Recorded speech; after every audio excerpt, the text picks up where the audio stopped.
Hello, everyone, and welcome to episode number 20 of the Galaxy CDs, Rocks, and Flips Reseller Talk podcast. My name is Ryan, and as always, I am coming to you from the Batcave.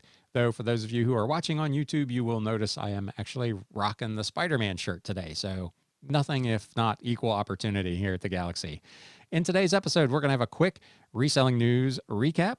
We'll have a Galaxy CDs Rocks business update where I will actually talk about the thing I forgot to talk about in last week's business update. For some reason, it totally slipped my mind to talk about how many listings I did. So for those of you with a blank spot on your scorecard for how many listings Ryan got done last week, I will update you on that. So my apologies. I was done with the episode, edited, ready to upload, and I was like, oh crap, I forgot listings. So you'll get a twofer today. We're going to have some viewer and listener questions, comments, and a discussion. Get into a little bit about that. And one of the big ones was how I get my listings done. So we're going to cover that. But first, I wanted to invite you, if you can't get enough of the sound of this voice, the look of this mug, do me a favor and go check out the Reseller Niche podcast. I did an interview with Mo, who is the host over there, that went live on Friday, both on YouTube and on the podcast. So I will link to those in the video description and the show notes below. Go check out Mo's channel, the Reseller Niche podcast. He's got almost 80 episodes covering a wide range of reselling topics and kind of how the wider world interacts with reselling. He's got some really great interviews. Of course, the one with me is my favorite. But I had a really, really great chat with Mo on that episode. It was funny because we stopped recording at, I don't know, 25 minutes or so. And then we continued to talk for another 25 minutes. So we really hit it off. We're talking about potentially doing maybe with some other resellers, a YouTube live kind of a panel discussion. So if we're going to do that, I will definitely alert you to that. We'll get that scheduled. It'll probably be on the Reseller Niche channel, not on my channel. But if we're going to do that, I will definitely let you know. But in the meantime, do me a favor and do Mo a favor. Go check out his podcast and the episode that I recorded with Mo. It was a lot of fun. Mo, if you're listening or watching, thank you again for having me on, and we'll definitely have to do that again.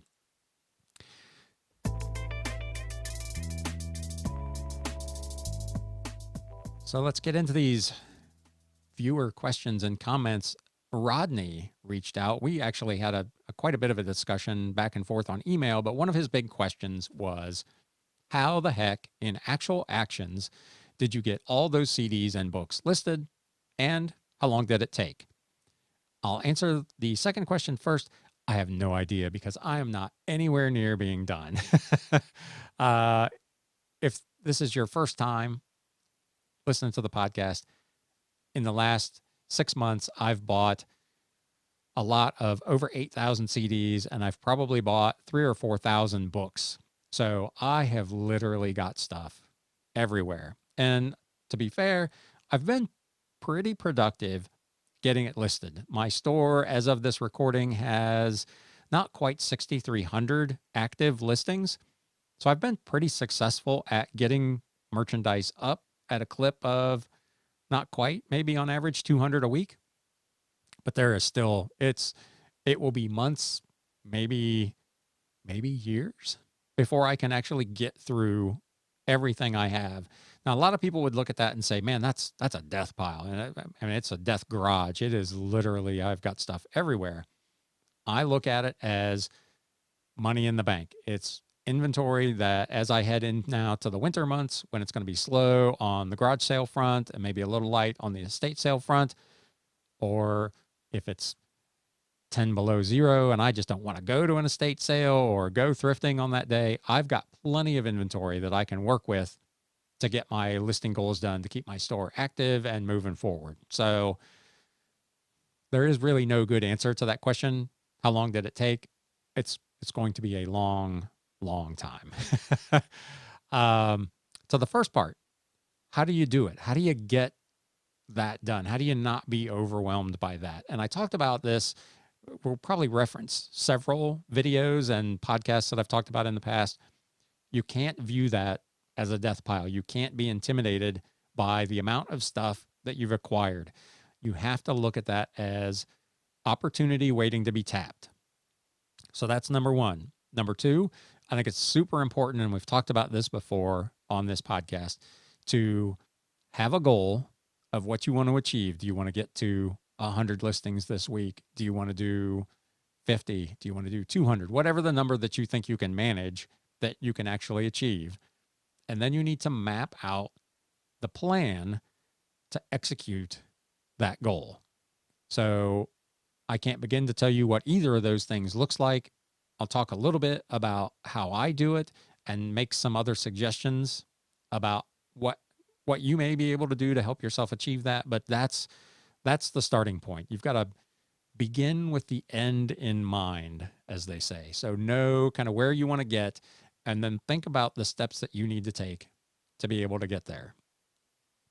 From an actual mechanics standpoint, what do I do physically on a day in, day out basis to achieve that number? So I've talked about in the past my little calendar with the little hash marks. So I'm diligent about keeping track of where I'm going. How am I doing in terms of my goal?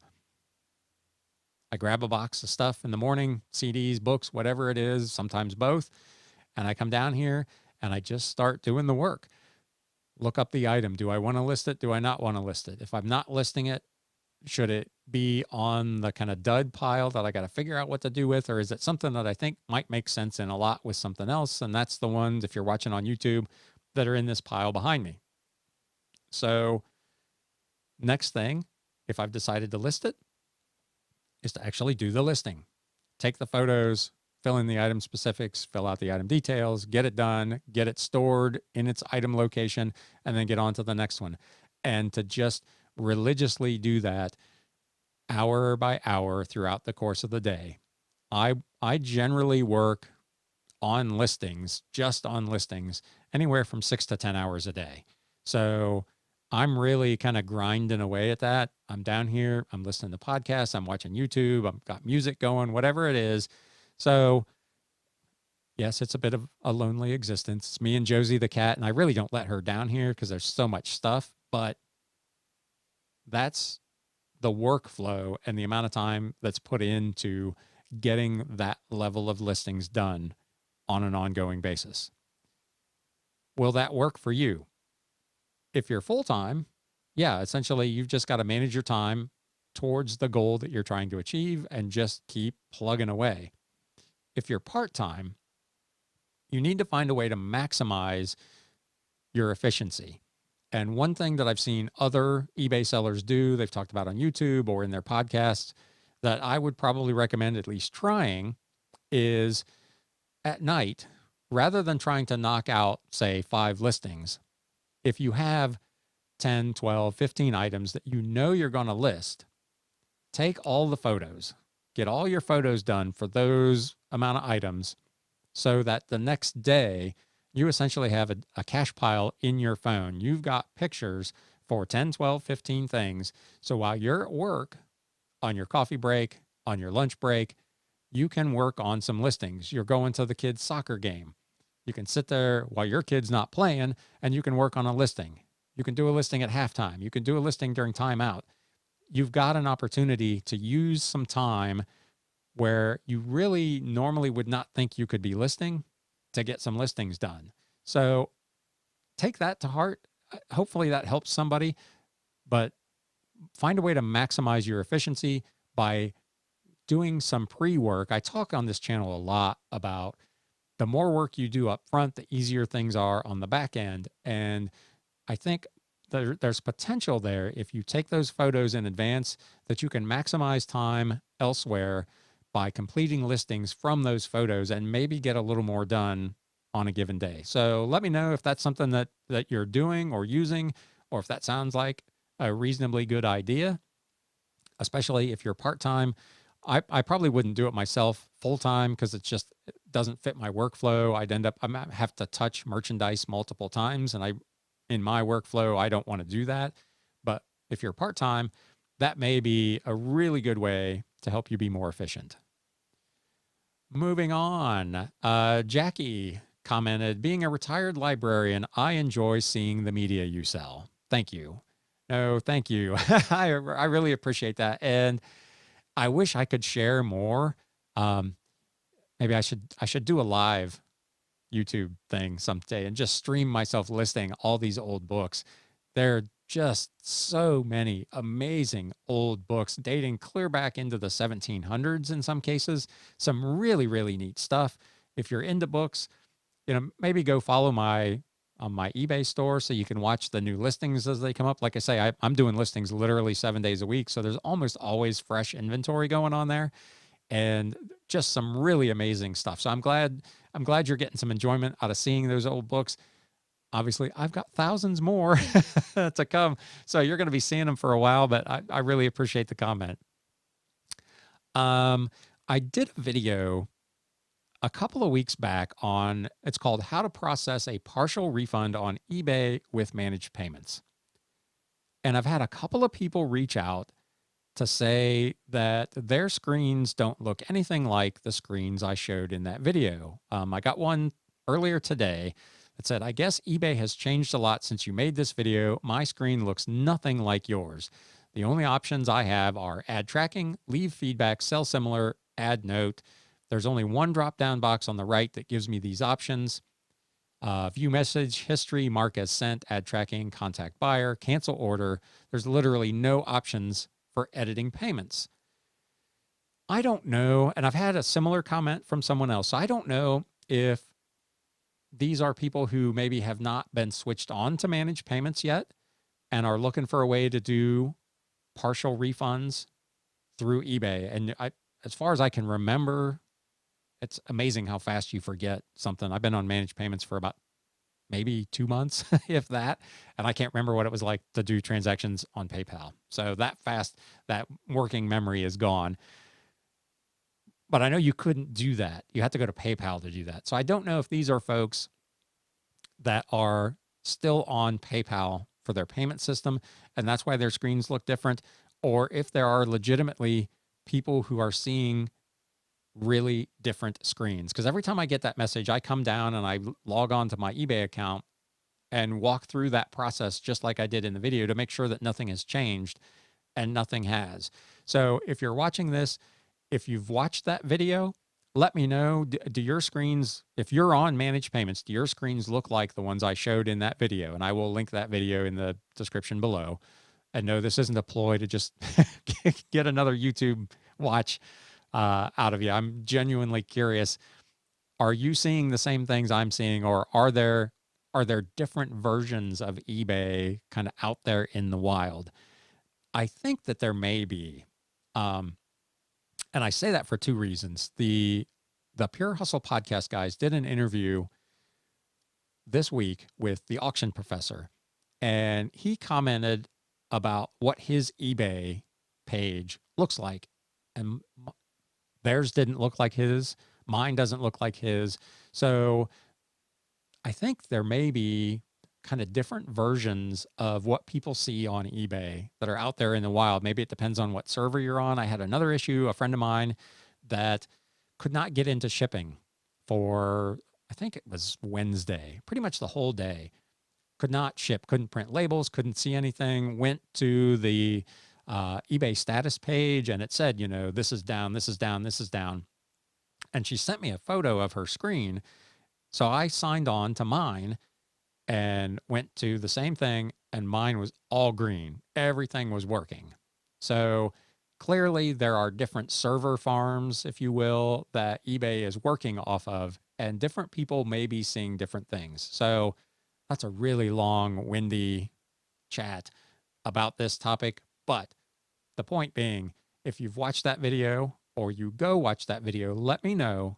If you're on managed payments, do your screens look like the ones I showed in that video? Because I don't want to be giving people wrong information. If there are other variations of how that can be done out there, we need to cover that. So let me know. I would appreciate it. Moving on, P. Diddy T-Tube reached out. In last week's episode, I talked about him, and he's doing 50 auctions pretty much at all times. and I asked him to chime back in and let us know how that's going for him. So, follow up to last week's about auctions. Most anything I list for the first time is an auction that usually keeps it at around 50. Sometimes, though, we just relist items that have a high number of watchers, over 5, as well. With the premium stores, you get 1,000 free auction listings in select categories, which somehow are never the categories that I'm selling in, but that's another topic. So we try to exhaust those every month as well. He doesn't sound like they're selling a ton of them. As for how many, it probably pretty low, maybe 10 or so. The vast majority of sales are from the stores. Buy it now. If they don't sell, we just throw them in the store, which is, again, there are multiple free listings with that, with the premium store. So I don't really have any compelling evidence, but I do notice when we don't list as many auctions, sales in general for the week drop. So that's really interesting. And again, we've talked about before the necessary activity that your store needs to have to keep you kind of up in the eBay algorithm, to keep your listings being pushed, to keep your store active. When I don't list for a day, I notice immediately that there's a drop. I've even noticed if I do 40, 40, 40, and then the next day I only do 10, it seems like even that change in activity has an impact on my business, which is really, really weird. But there you go. P. Diddy, T-Tube, thank you so much for reaching back out and filling us in with that. I appreciate it. Bird Knows Best commented, my second store, which has around 500 listings, is outselling my main store, which has around 1,000 active listings. I'm assuming this is due to Q4. So that was in response to the kind of questions about, has the election result, or at the time, the drama around the election, impacted your business? And there's a situation where one person has 2 stores and one has done better and the other one is not doing as well. So it's really hard in any given instance there's just too many variables to be able to point to one thing and say it was this or it was that, that impacted your business. In his case, he's got one that's up and one that's down. Dave Garrett also commented, only been reselling since the beginning of May, but from November 3rd through the 10th was my best net sales week so far on eBay. I also sell a wide variety of items, though, anything from glassware to sports cards.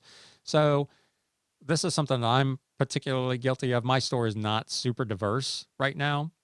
It was 6 months ago, but because of the things that I've sourced, mostly books and CDs, my store is probably, I would have to guess, if I was going to put a number on it, 85% media right now, which is probably not the best situation. I think the diversity in your store is probably helpful because then you've kind of got something for everybody. So that's clearly working for him.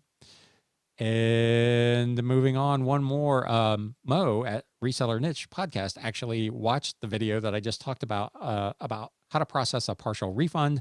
He said he just used it to find out how to send a partial refund. Cheers. So at least for him, that worked. With that, we are going to take a quick sponsor break, and then we will be right back with a news update and the Galaxy CDs Rocks business recap. Welcome to this brief intermission and plea for help. If you're enjoying the show today, please do me a favor and smack that thumbs up button. If you're not already a subscriber and you're really enjoying the show, what are you waiting for? Go ahead and subscribe right now. And while you're at it, click that bell notification icon so that you get an update each time I do a new video. And if you really want to do me a solid, share this channel with all your reselling friends, put it on your Facebook, your Twitter, your TikTok, or whatever it is the kids are doing these days, and help us grow our community. I appreciate you. Thanks for watching, and now back to the show.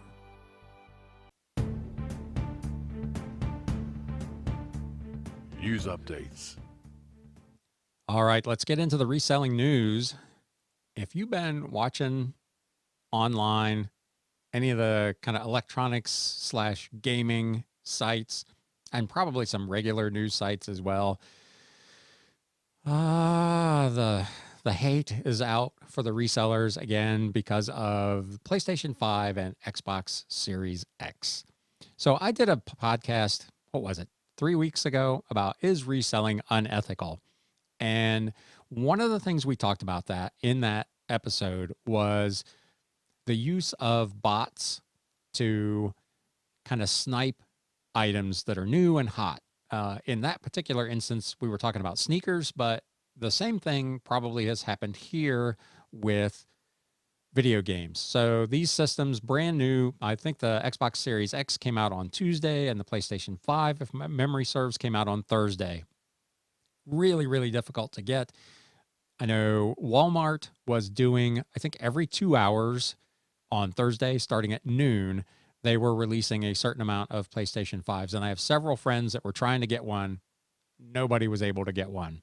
And yet, if you go on eBay right now, there are PlayStation 5s and Xbox Series X available, kind of starting at about $800, which is double the regular retail price roughly, and running up as high as $3,200, $3,400.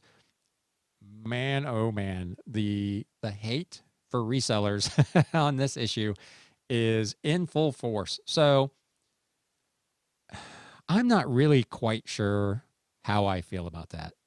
When you find an old Nintendo system or a Sega in the wild at a garage sale or an estate sale, and you throw it up on eBay and nobody else has one and the price gets driven up, that's all good.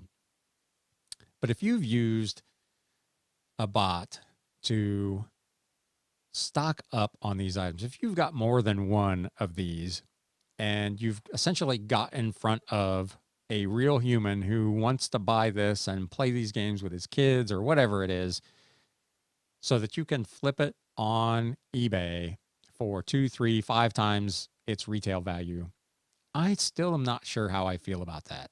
Let me know in the comments or reach out to me if you're listening to the podcast. You can go to anchor.fm/GalaxyCDsRocks, where you can leave me a voice message, which I will maybe play in a future episode. Or, of course, you can email me at GalaxyCDsRocks. No, that's not right. Just GalaxyCDs at gmail.com. And let me know where you stand on this.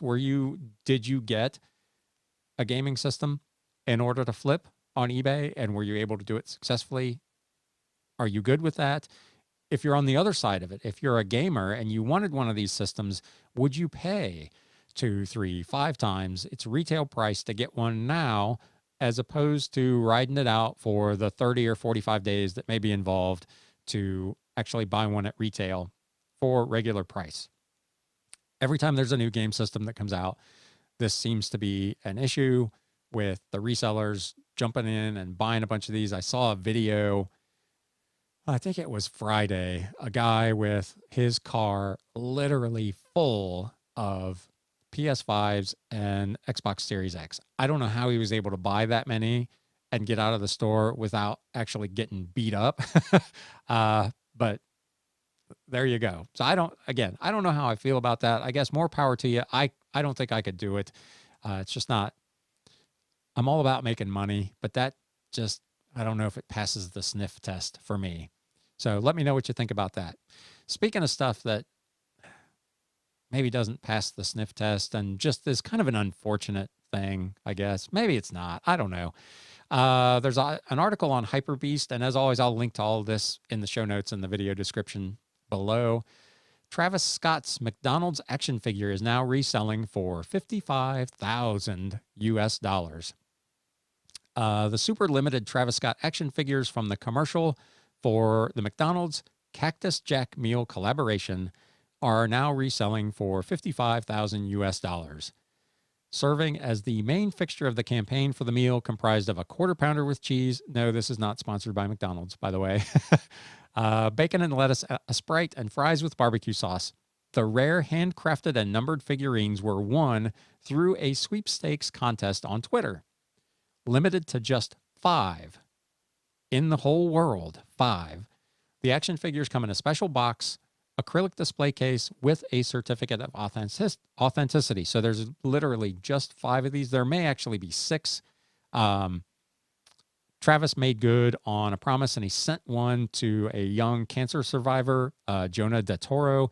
The young man had apparently reached out to Travis when this thing first launched, with a picture of himself in the hospital eating the Cactus Jack meal. And Travis said he would send him one of these figures, and apparently he did. So hopefully that's not one of the ones that's currently up on sale for 55 grand. But someone who won one, or multiple someones who won one of these through that Twitter contest, is now reselling those things, and apparently for just massive amounts of money. Now, I don't know if it'll actually sell for that amount or if it's just listed for that amount, but man, that's, I guess, good on you if you were lucky enough to win one of these things.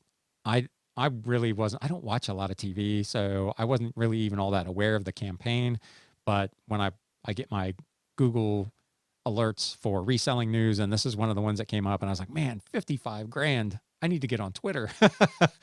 So let me know what you think about that. I don't know. That's a tough one. But good on them. I mean, if you can make 55 grand on something you won on Twitter, man, that's, my first house cost $52,000. So, I don't know. Moving on. eBay UK. If you haven't been following the news with the coronavirus in Europe, it has surged once again, as it has here in the US, and England is on a pretty strict lockdown. eBay is offering a break to some of their sellers. If you have a ebay.co.uk store subscription, basic, featured, or anchor shop, on November 5th, 2020, you may be eligible for a 1-month credit. What they're doing is, if you use the new time away setting, which is what replaced in the fall seller update the old vacation settings. So if you're using the time away and you enabled it between November 5th and November 25th, and you hid all of your fixed price listings for 21 days, eBay will credit you with that month's shop subscription fee. Again, this is eBay UK only. This is not in the US or anywhere else. This is just eBay UK. If you enable the time away settings and hide all your fixed price listings for 10 days or more between the 5th and 25th of November, but not for the full time period, eBay will credit you with 50% of your month's subscription fee. So good on eBay for reaching out and making some kind of offer to help these sellers out. I personally, given a lockdown, I don't know that I would close my online store down. I don't know that that makes sense. When we were in lockdown here in the US back in the spring, online sales went through the roof. If you were selling games, puzzles, books, music, movies, you were making a killing because people were trapped at home and they wanted stuff to do and they couldn't go shop because the stores were closed. So the notion of closing your eBay store during this time, unless literally you're not allowed to leave the house to go to the post office and you can't ship. I don't know all the details of their lockdown, but it just seems counterintuitive to me that you would do that. I mean, even eBay in the US took the opposite approach. They gave us all, 100,000 listings during that time. So we could just list like crazy. Whatever we had, we could list and try to sell. So that seems to me to be kind of the better way to go, rather than this, shut your store down and get a free month of the subscription. But kudos to eBay for at least reaching out and making some effort to help their sellers. Moving on to Mercari. The Japan-based company has posted a profit for the first time since going public 2.5 years ago. So kudos to them. The profit was attributed to a, coronavirus-triggered surge in online sales. Japan has long apparently been a profitable market for Mercari, but they continue to bleed cash here in the US, and overall it has eliminated their opportunity to be profitable up until this point. So props to Mercari for the first time since going public, making money. E-commerce Bites they've got a nice article about, can eBay customer support keep up with the payments ramp? So as eBay ramps up managed payments, some sellers report that eBay has shifted customer support for the program to overseas reps who, in some cases, seem unable to resolve problems. eBay reported last month it has added hundreds of thousands of sellers to manage payments since July. Quick side note, they had made a big deal that you had to be on managed payments by the middle of July. Everybody was going to be on managed payments by July. And then it was, some of you will and some of you won't. We'll probably try to have it done by the end of the year. Wait, there's more. Compounding problems for sellers enrolled in eBay Payments is that the company keeps asking them to verify their bank accounts after they've already verified the information when they originally registered.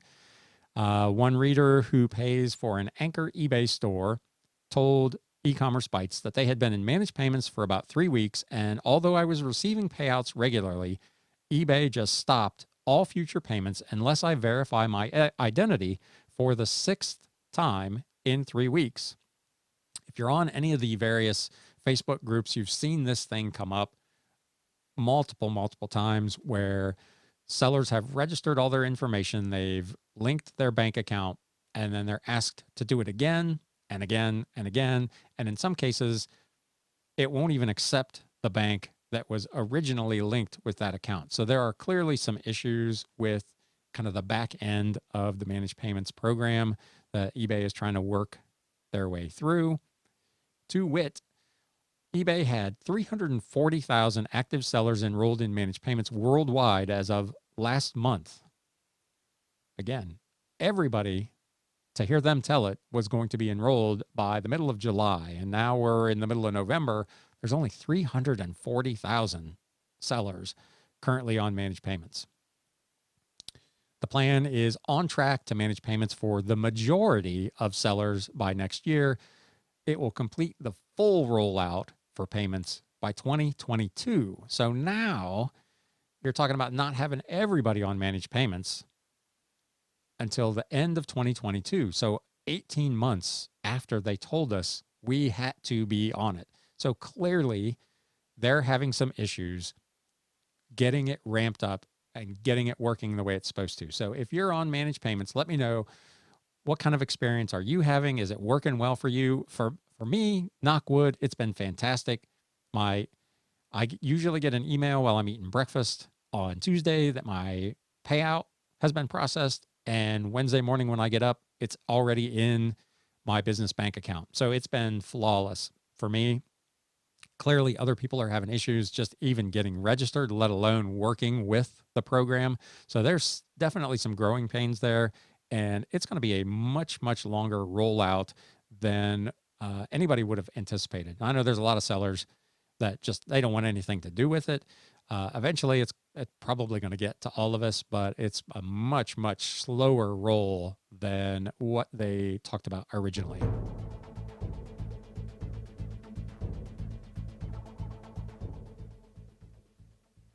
So how was my business? It was pretty good, Ryan. It was pretty good. Thanks for asking. So we'll start with what I missed last week. So if you've got your scorebook at home and you got that blank line for how many listings Ryan got done last week, it was 145 2 weeks ago. So well off the 200 pace that I had been on for some time. To my defense, I did, if you've been listening, you know I do these dealer trade drives.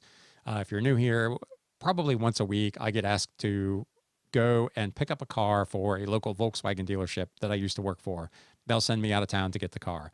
So 2 weeks ago, I drove to Johnson City, Tennessee, which was a nearly 6-hour drive each way. So I lost pretty much a whole day of eBay. I got up early and I knocked out 10 listings before I hit the road. So again, trying to keep the store active, but I didn't get anything done beyond that. So that really kind of set me back.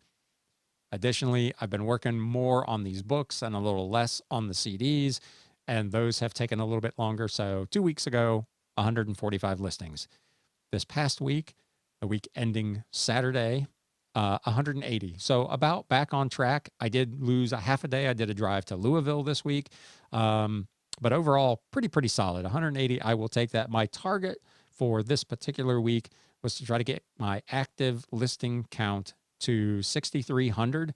I just missed that, probably 50 short. So the reason for that was I had a pretty good week. I sold a lot of stuff this week.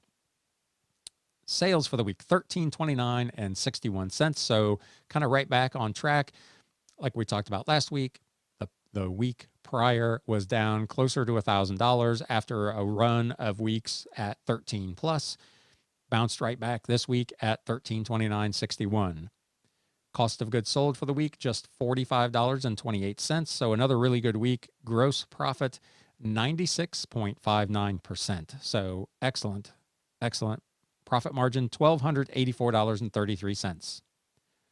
Operating expenses for the week were just eBay fees and shipping, total of $546.60, meaning my net profit for the week was 55.48%, or $737.73. You always want more, but kind of in the back of my head, if I could net pre-tax $100 a day, I could live a reasonably, it's just me and Josie the cat. So it's not like lifestyles of the rich and famous around here, at 36 to 37 grand a year I can make a living off of that. And that was just over that number, a little over $100 a day net. So I will take that. With that, it's time to wrap it up. I hope you're having a great week. I hope this week is outstanding as we get closer and closer to the Thanksgiving holiday and really kicking into gear for fourth quarter. So with that, we're going to close it out. Thank you so much for stopping by. And now it's time to sell. Thanks, guys. Hey, everybody. Thanks for spending a little time with Galaxy CDs, Rocks, and Flips. If you'd like to spend a little more time, there's another video in the upper right-hand corner. If you'd like to spend a lot more time, you can subscribe down below.